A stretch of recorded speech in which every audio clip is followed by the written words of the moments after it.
सुप्रभातम्। अहमस्मि जयदेव उपाध्यायः। विषय संस्कृत, कक्षा 7, तृतीयः पाठः अभिलाषः। अभिलाषः इति कामना यानी इच्छा।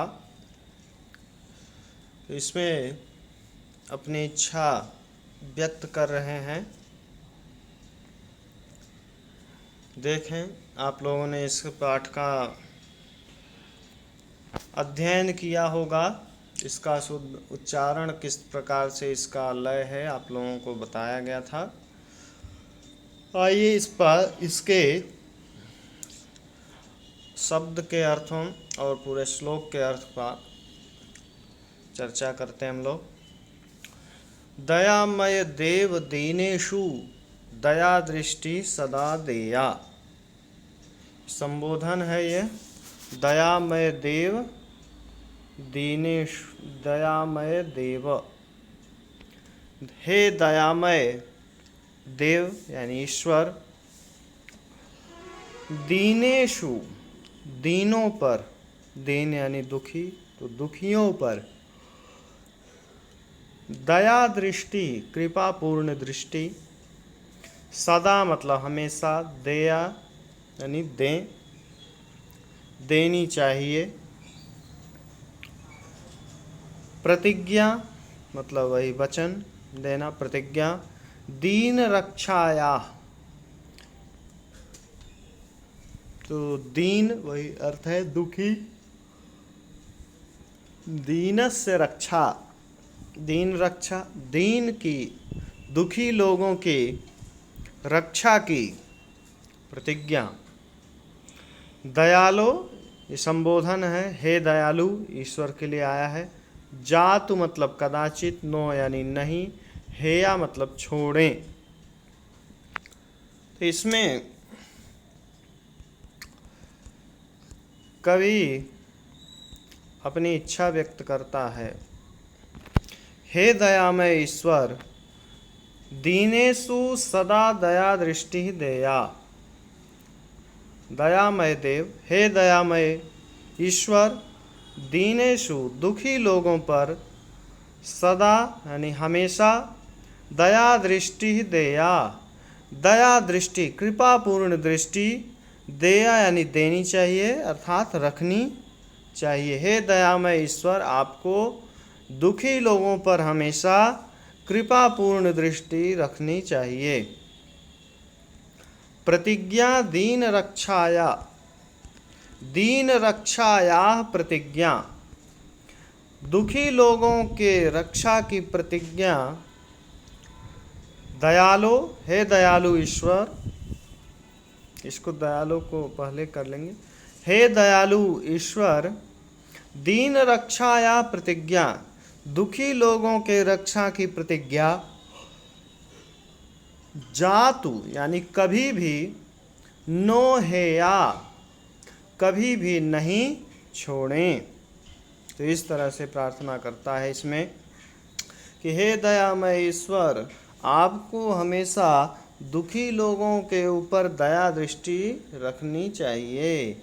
और हे दयालु ईश्वर, दीन रक्षाया प्रतिज्ञा, दुखी लोगों के रक्षा की ये जो प्रतिज्ञा आपने ली है उसे जातु नो हेया कभी भी नहीं छोड़ें, यानी हमेशा दीन दुखियों की, दीन यानी दुखी लोगों की रक्षा करें। तो इस श्लोक के द्वारा ईश्वर को, ईश्वर से प्रार्थना कर रहे हैं, ईश्वर से अपनी बात कर रहे हैं कि जो दीन लोग हैं उन पर आप हमेशा दया दृष्टि रखें और उनके रक्षा का जो वचन आपने लिया है उसको कभी भी नहीं छोड़ें। ये अगला श्लोक देखते हैं। मनुष्या मानवा भूत्वा इदानीं दानवा जाताः। ठीक है, मनुष्या मानवा भूत्वा, मनुष्य मानवा यानी मानव, भूत्वा मतलब होकर, इदानीम यानी इस समय, दानवा यानी दानव राक्षस, जाता मतलब हो गए हैं। तदेशा, तत् ऐसा, इसलिए, ऐसा मतलब यह, मूढ़ता यानी अज्ञानता, देशात देश से, देशात मतलब देश से, द्रुतम का अर्थ है शीघ्र, दूरे यानी दूर, त्वया नेया आपको ले जाना चाहिए या आपके द्वारा ले जाना चाहिए। तो अब इस दूसरे श्लोक में कहते हैं मनुष्य के आचरण के बारे में बताते हुए मनुष्य की अज्ञानता को दूर करने के लिए इस श्लोक में बता रहे हैं कि मनुष्या मानवा भूत्वा, मनुष्य मानव होकर के भी, मनुष्य मानवा भूत्वा मानव होकर के भी, इदानीम दानवा जाता, इस समय दानव हो गए हैं, दानव के समान हो गए हैं, दानवों के जैसा कार्य कर रहे हैं। तत् ऐसा मूढ़ता, इसलिए ऐसा मूढ़ता, यह उनकी मूर्खता, यह मनुष्यों की मूर्खता, देशात देश से, द्रुतम यानी शीघ्र, त्वया दूरे नेया आपको दूर करना चाहिए, दूर ले जाना चाहिए। तो आप लोग भी देखते हैं मनुष्य कैसा प्राणी है, जो कि यद्यपि मानव है, वह उसके अंदर मानवता होनी चाहिए, लेकिन मानव होकर के भी वह दानव के समान आचरण करता है, तमाम जीवों की हत्याएं करता है।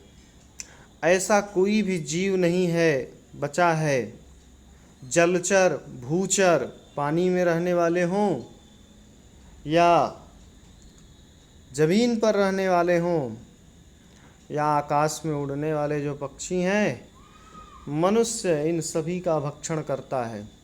तो इसलिए मनुष्य कहते हैं मनुष्या मानवा भूत्वा इदानीम दानवा जाता, मनुष्य मानव होकर के भी, होते हुए भी, इदानीम दानवा जाता, इस समय दानव हो गया है। अन्य भी तमाम तरह के दुष्कृत्यों को मनुष्य करता है।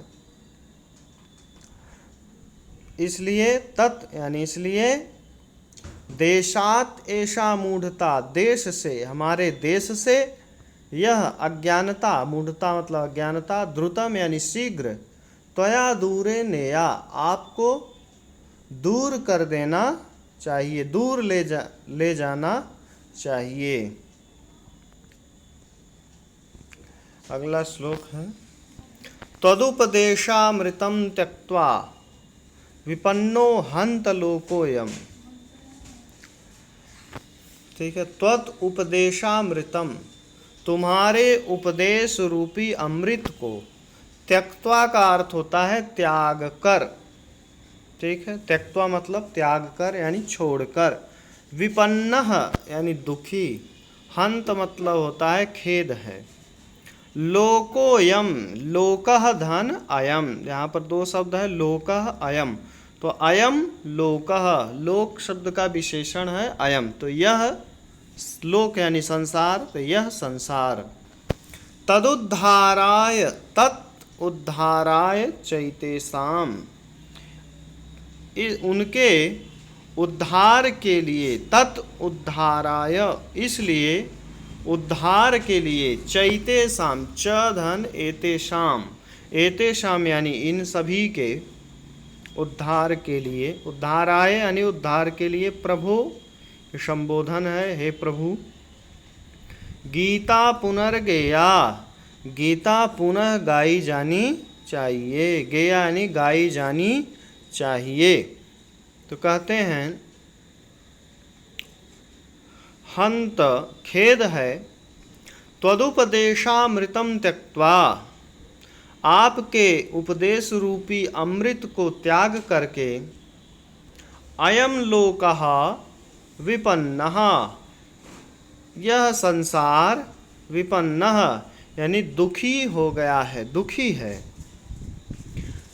हंत त्वदुपदेशामृतम त्यक्त्वा, खेद है कि आपके उपदेश रूपी अमृत को त्याग कर अयम लोकः विपन्नः यह संसार दुखी है।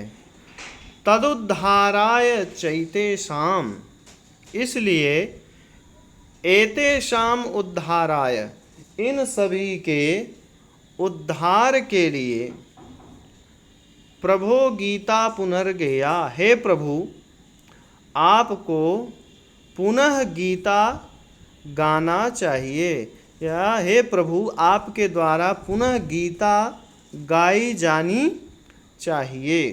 तो इसमें कह रहा है कि आपका जो उपदेश रूपी अमृत है, आपने जो उपदेश दिया था गीता का, उस गीता के उपदेश को छोड़ करके यह संसार इस समय दुखी है।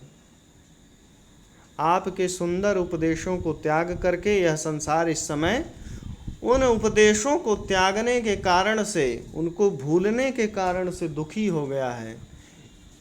इसलिए उनके उद्धार के लिए हे प्रभु आपको पुनः गीता आपको पुनः गीता गाना चाहिए।